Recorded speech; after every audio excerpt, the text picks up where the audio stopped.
In this video, we're going to talk about an introduction to plants in general, and then in later videos, we're going to talk about the difference between vascular plants and avascular plants, and the difference between seedless plants and plants that produce seeds. So first of all, taking a look at the general characteristics of plants. They are multicellular. So they are made up of multiple cells, and these cells cannot live independently of each other. So if you were to take a cell away from a multicellular organism, that individual cell will not be able to survive on its own. So first, let's take a look at some of the general characteristics of plants. So plants are multicellular, which means that they are made up of more than one cell. And the cells within a plant have specialization to them. So different cells serve different functions for the overall organism. This also means that the cells of a plant cannot live independently of each other. So you couldn't take a cell from a leaf and try to grow it on its own because it doesn't have all the functions it needs in order to survive on its own. Plants are eukaryotes, meaning that they are made up of eukaryotic cells. This means that their cells have a membrane-bound nucleus,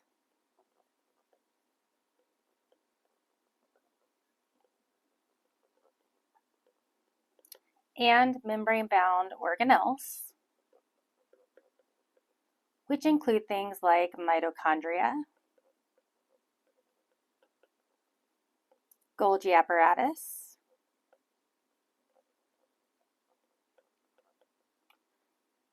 and smooth and rough endoplasmic reticuli.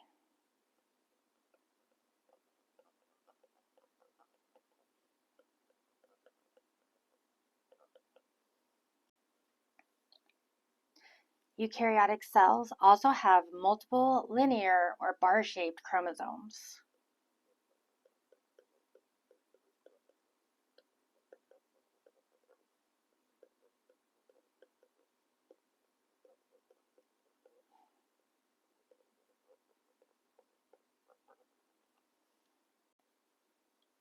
And these chromosomes are DNA organized around histone proteins.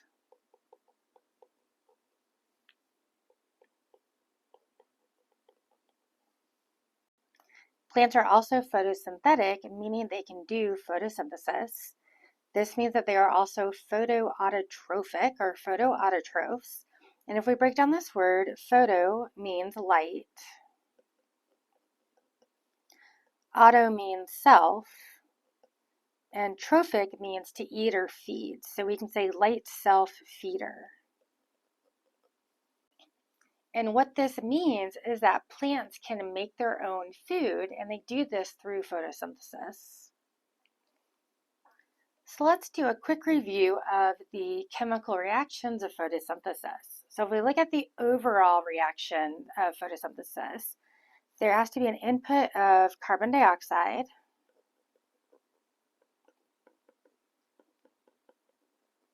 which is CO2, plus water, which is H2O. There's an input of energy, and this energy comes from the sun.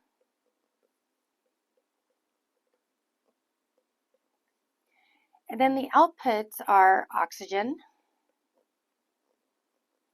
which is O2, and carbohydrates. And the specific carbohydrate that we usually refer to is glucose, which has a molecular formula of C6H12O6. But the carbohydrates produced can actually vary depending on how the kind of precursors are arranged and put together. So during photosynthesis, the plant makes its own food in the form of these carbohydrates. The plant can then take those carbohydrates and do cellular respiration in order to produce ATP. And cellular respiration is just the opposite reaction of photosynthesis. So we can just write an arrow going in the opposite direction, and that's going to be our aerobic cellular respiration.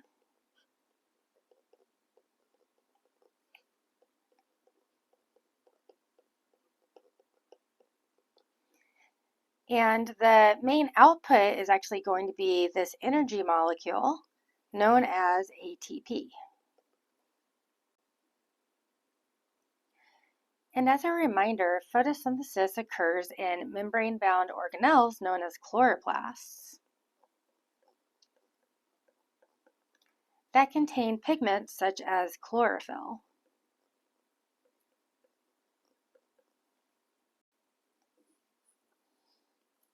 So taking a look at the kind of taxonomy of plants, remember that domain is the kind of broadest or most all-encompassing level of classification. And plants are in domain Eukarya. We've also talked about two other domains already this semester. We've talked about bacteria and archaea. And we've also already kind of talked about Eukarya a bit because we've talked about protists and fungi, which are also in the domain Eukarya. And so we're going to add plants to this domain as well. Plants are classified in the supergroup Archaeplastida, and we talked about this supergroup already when we talked about protists.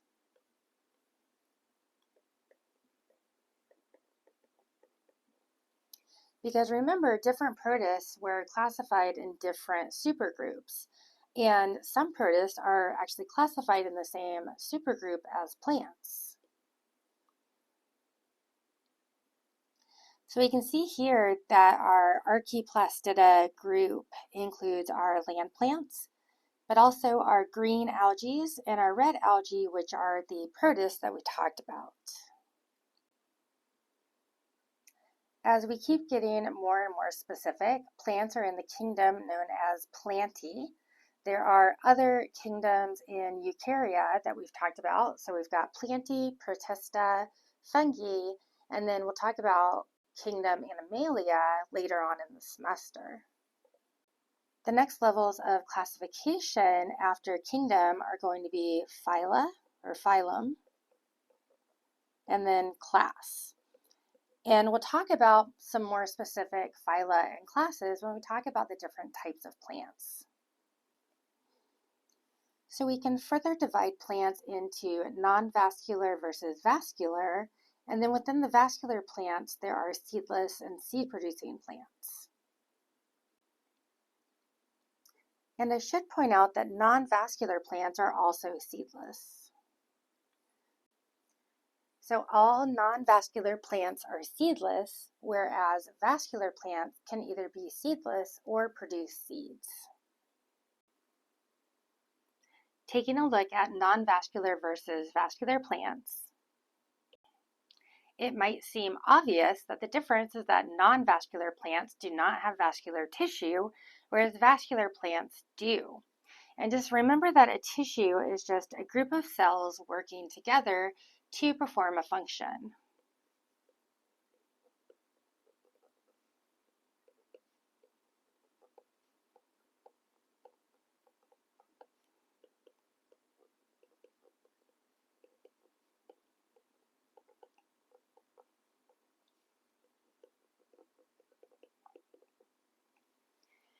All multicellular organisms have tissues, and in plants, one of those tissues is this vascular tissue. And more specifically, the vascular tissue can be arranged to form either xylem or phloem. So non-vascular plants do not have xylem or phloem, but vascular plants do.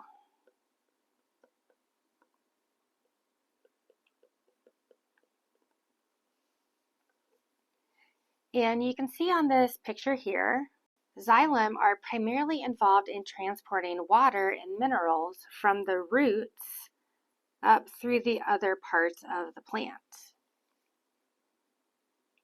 Whereas phloem are involved in transporting the products of photosynthesis, which includes carbohydrates, from the leaves to other parts of the plant. So now let's take a look at those phyla and classes that are associated with plants as we get more specific with their classification. So first of all, non-vascular plants are collectively known as bryophytes. And this gets nice and confusing because bryophytes refers to all three of these phyla, but then there's also a phylum known as Bryophyta, which specifically refers to these mosses. So bryophyte is kind of an all-encompassing term, but then also more specifically, plants in the phylum Bryophyta are known as mosses. Remember that all non-vascular plants are seedless, but vascular plants can be either seedless or they can produce seeds. But altogether, we refer to vascular plants as tracheophytes. In this lesson, we are going to be focusing on all of the seedless plants. So we are going to be talking about the non-vascular and vascular seedless plants. We will talk about the seed-producing vascular plants in a different lesson. It's associated with a different chapter. The next question is, how did land plants evolve? So land plants likely evolved from freshwater green algae, which, remember, green algae are protists. But there are a lot of similarities between green algae and plants. First of all, they both do photosynthesis, and they both have these pigments known as chlorophyll A and B and other accessory pigments that are present that allow them to do photosynthesis. They both store carbohydrates as starch as well. So starch is a polysaccharide. It's a complex carbohydrate, and it's how plants and algae store carbohydrates. They also both have cellulose in their cell walls. And remember that cellulose is a polysaccharide. One major difference between green algae and plants is that plants protect their zygotes, and they also protect and nourish the developing embryos, whereas algae do not. The earliest land plants likely evolved about 500 million years ago, and its abbreviation MYA means millions of years ago.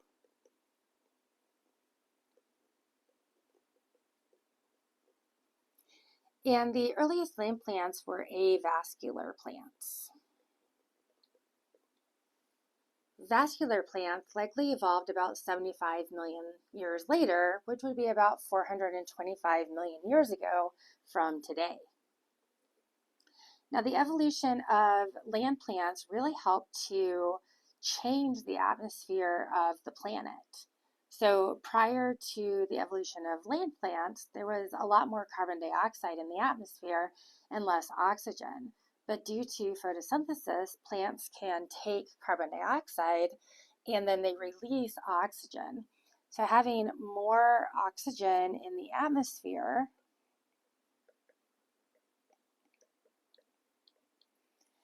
helped to allow for the evolution of more complex animals, because more complex animals need oxygen in order to do aerobic cellular respiration.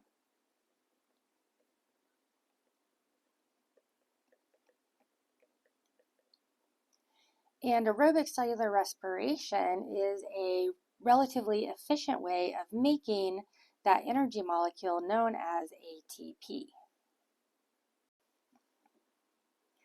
There are pros and cons to plants living on land. So first, let's take a look at some of the benefits of living on land. So first of all, plants on land had access to abundant sunlight.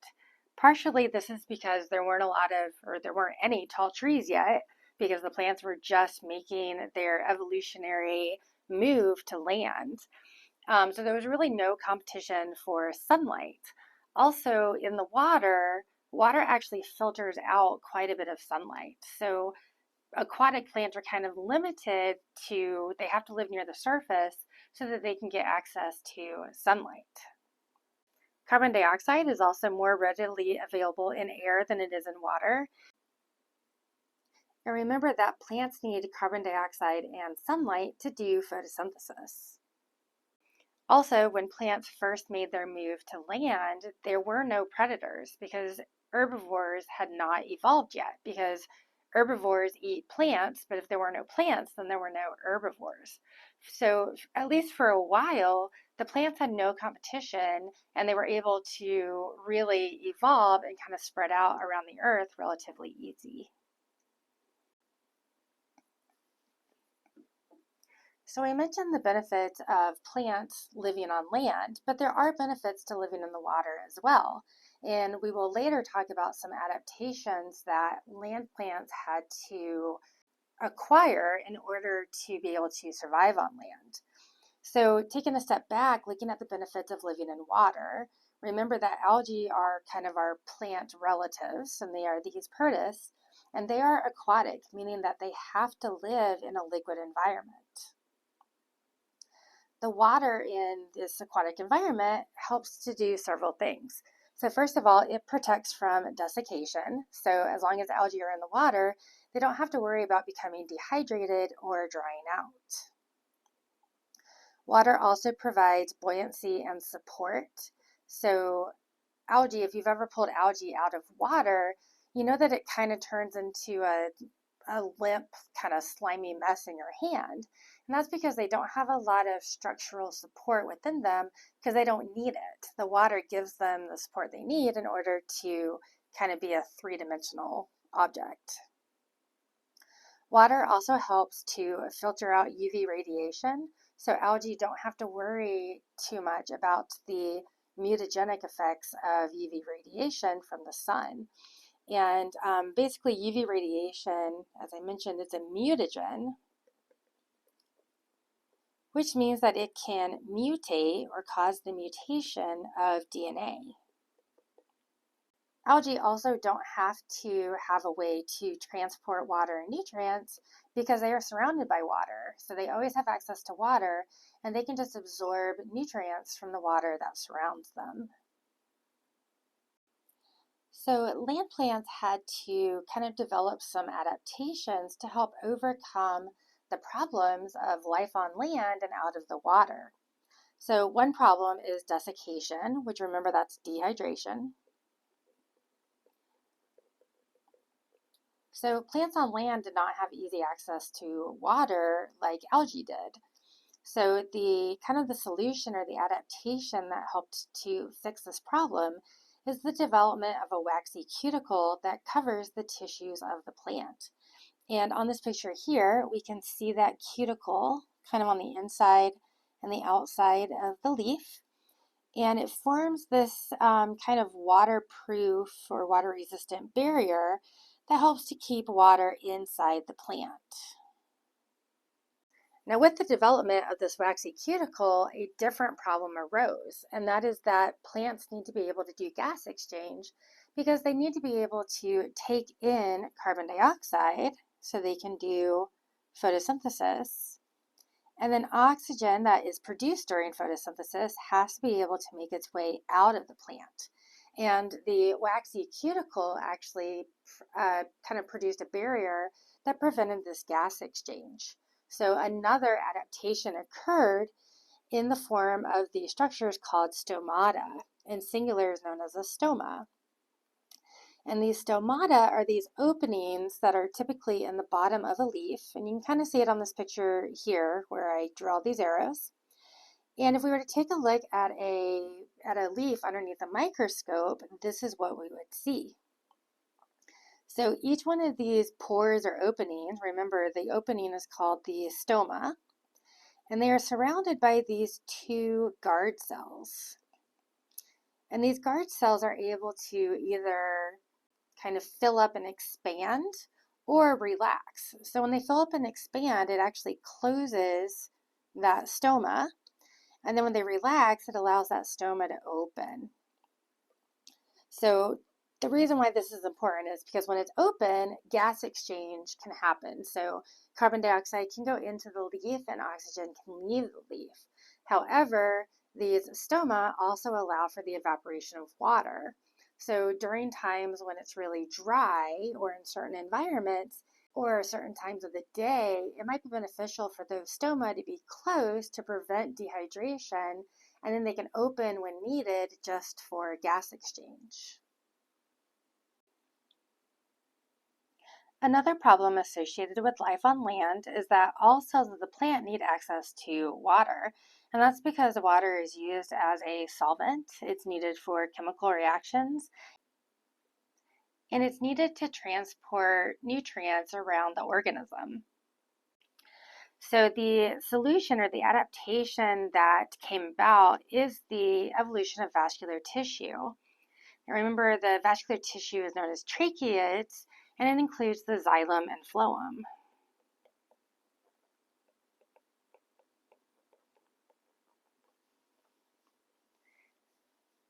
Now there are non-vascular land plants, but they have some limitations since they do not have this adaptation of vascular tissue. They have to be near water, and they have to live close to the ground so that they can have access to water on the ground because they can't transport that water further away from the source. They also have to live in humid places so that they don't dry out easily. Some land plants also have additional adaptations to help them store and conserve water. So if you think about cacti that live in the desert, they typically have reduced surface area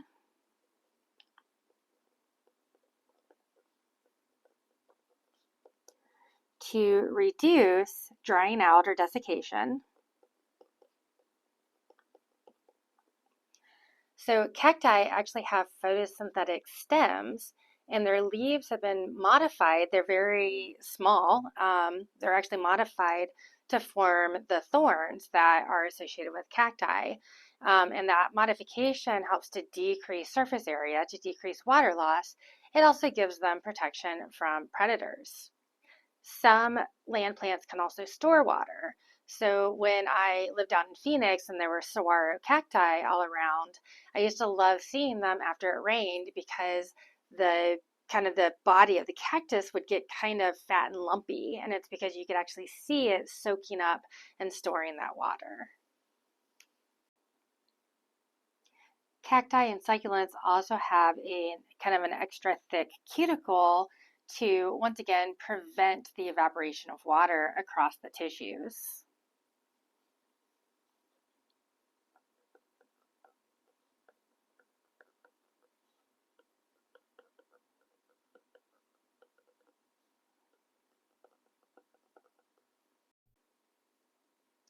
Another issue with life on land is this problem known as gravity.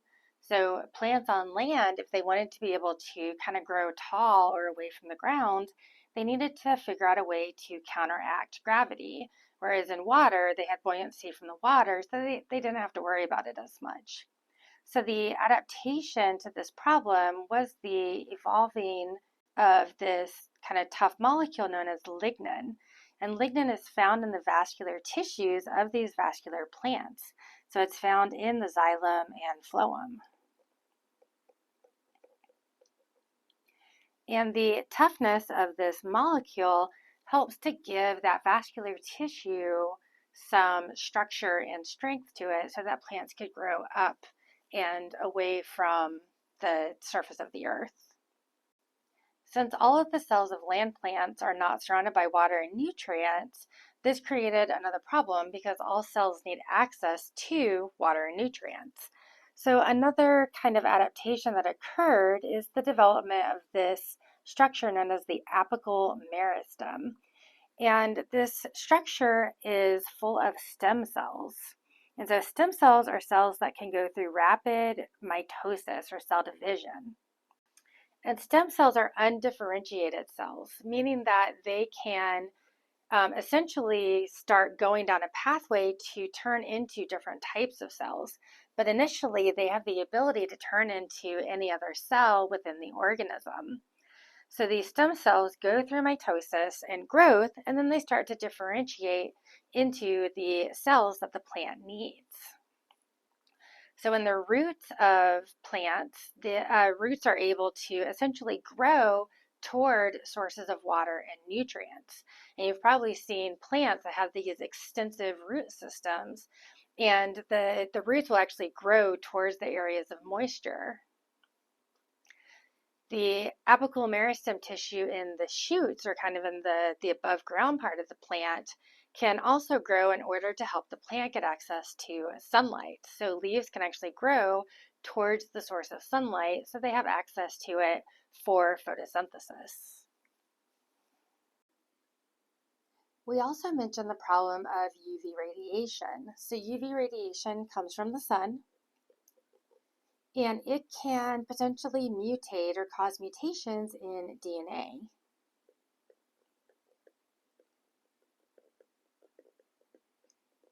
And sometimes these mutations are detrimental. So an adaptation that land plants have that helps them to kind of get around this issue is the alternation of generations life cycle. And we'll talk more about this life cycle in a different video, but the more prevalent stage of this life cycle is the diploid stage. Remember, diploid we can kind of abbreviate it as 2N, and that's going to be this sporophyte stage here. Now with the diploid stage, essentially the organism has two sets of chromosomes.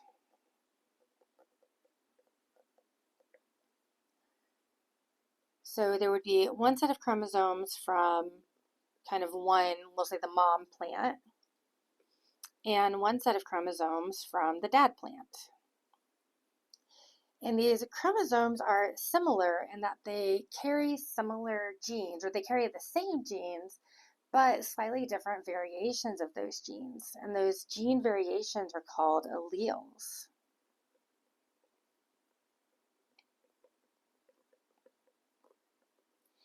And so essentially, in a diploid organism, they have two copies of each gene. So if one gene becomes damaged, the other gene might be able to make up for that damage. And so having this more prominent diploid cycle or part of the life cycle allows them to not be as negatively impacted by the mutations that could be caused by the UV radiation that they're more susceptible to.